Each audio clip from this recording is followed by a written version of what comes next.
ओम श्री गुरुभ्यो नमः। स एष पूर्वेशामपि गुरु काले नान अन्वच्छेदात्। जीवन में हम सर्वदा आनंद में रहें, इसीलिए ईश्वर सच्चिदानंद स्वरूप है।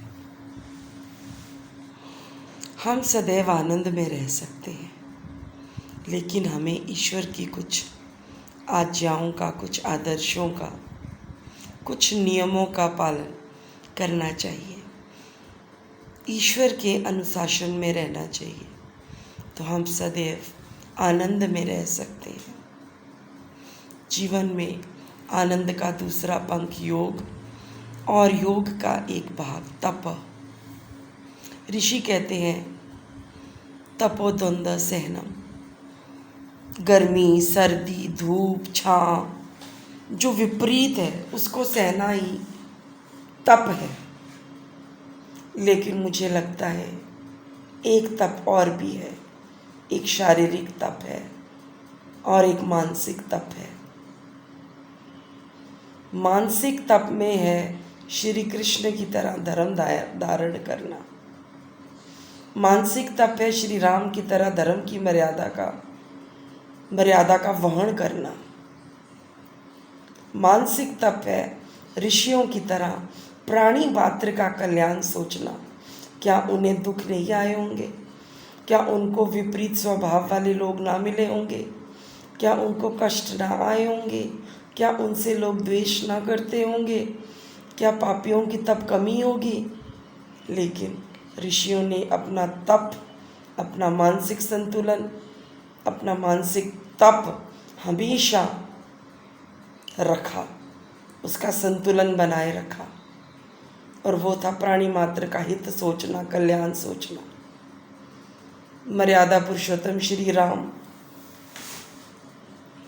जिस दिन राज्य अभिषेक होना था उसी दिन वनवास हो गया। एकदम से राज्य छोड़ना पड़ा।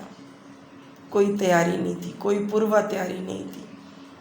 वन भी चले गए, साथ में नवविवाहिता पत्नी सीता।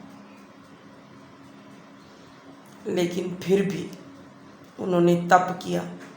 एक तप उन्होंने शारीरिक किया, वन में, जंगलों में, पर्ण कुटीर में रहे। और दूसरा तप उन्होंने मानसिक किया, अपनी मर्यादा, अपनी धर्म की मर्यादा को ना छोड़ा। इसलिए प्रभु प्रभु कहलाए, भगवान कहलाए।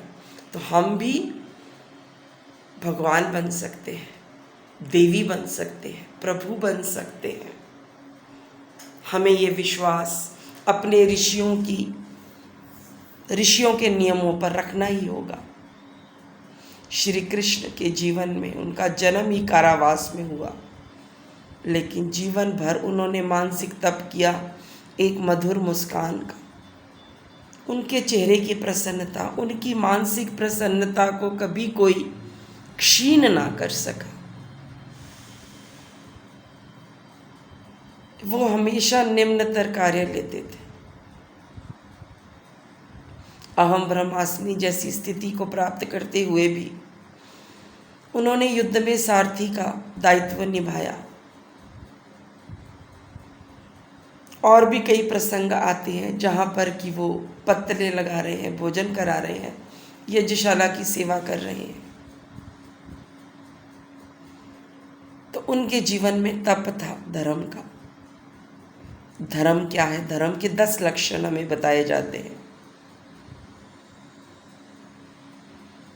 दया, क्षमा, दम, अस्तेय, शौच, इंद्रिय निग्रह, अक्रोध, सत्य, धी और विद्या। ये धर्म के 10 लक्षण हैं।